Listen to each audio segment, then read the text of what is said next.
So for the example for cotangent, they'd say graph the function, find the period,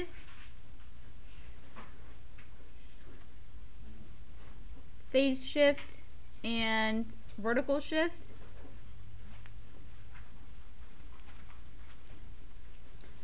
So, and the function will say y equals 1/2 cotangent 1/2 x plus pi minus 1. So, the first thing we'll do is find all the stuff. There was no amplitude for secant, cosecant, tangent, and cotangent. Okay, the period for tangent and cotangent is pi over b. So in this case, that's pi divided by 1/2, which means you multiply by the reciprocal. So pi times 2 over 1, so that's 2 pi. To find the phase shift, you set the parentheses equal to 0 and solve. So 1/2 x equals negative pi, multiply by 2 to get rid of the 1/2.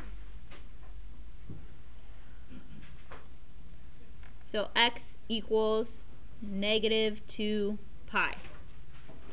So the phase shift is negative 2 pi, or you could say less 2 pi.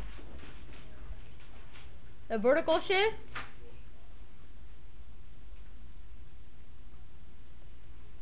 is just negative 1 down 1 because the negative 1 is on the back. So once you have this information, you make a box for it and you plug it all in. Make it a little bit easier for you guys to see.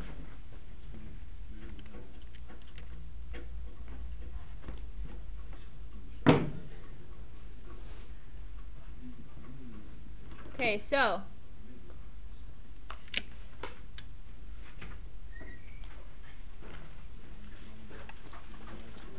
it's dark. Yeah, it is dark. Let me stop this so I can. Oh, it's a little brighter. Alright. Thought Mallory's in trouble. You need to mind your own business. Okay, so first you make the box.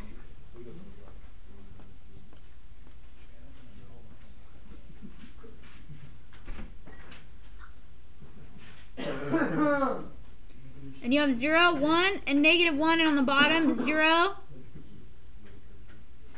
pi over 2, pi, 3 pi over 2, and 2 pi.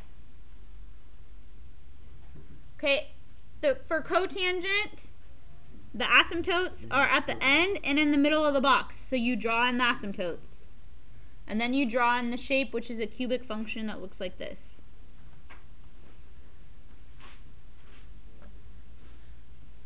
Now we're going to change how the box goes. So we said that you work from left to right. So the 1/2 here, you multiply the outsides of the box by 1/2. So the 1 turns into a 1/2 and the negative 1 turns into a negative 1/2. Then this 1/2 over here, you multiply the bottom of the box by 1 over b. So 1 over b, in this case, is 1 over 1/2, which is 2. So we're going to multiply all these numbers by 2. So we have 0, pi, 2 pi, 3 pi, and 4 pi. Now, this plus pi here, we figured out the phase shift by setting equal to 0 and solving was negative 2 pi. So we subtract 2 pi now. So 0 minus 2 pi is negative 2 pi. Pi minus 2 pi is negative pi. 2 pi minus 2 pi is 0. 3 pi minus 2 pi is pi. And 4 pi minus 2 pi is 2 pi. You aren't going to be doing anything else to the bottom of the box, so you can box those numbers as your final number.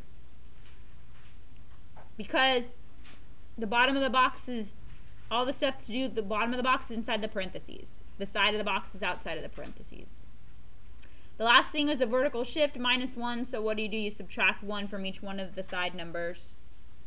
So 1/2 minus 1 is -1/2. 0 minus 1 is -1. -1/2 minus 1 is -3/2. And then I'll just box those two. When I graph these graphs, the easiest thing for me to do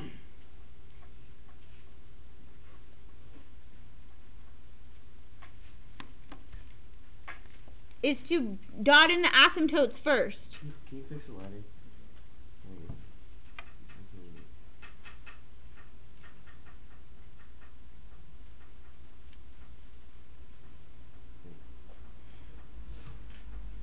So I dot in the asymptotes first.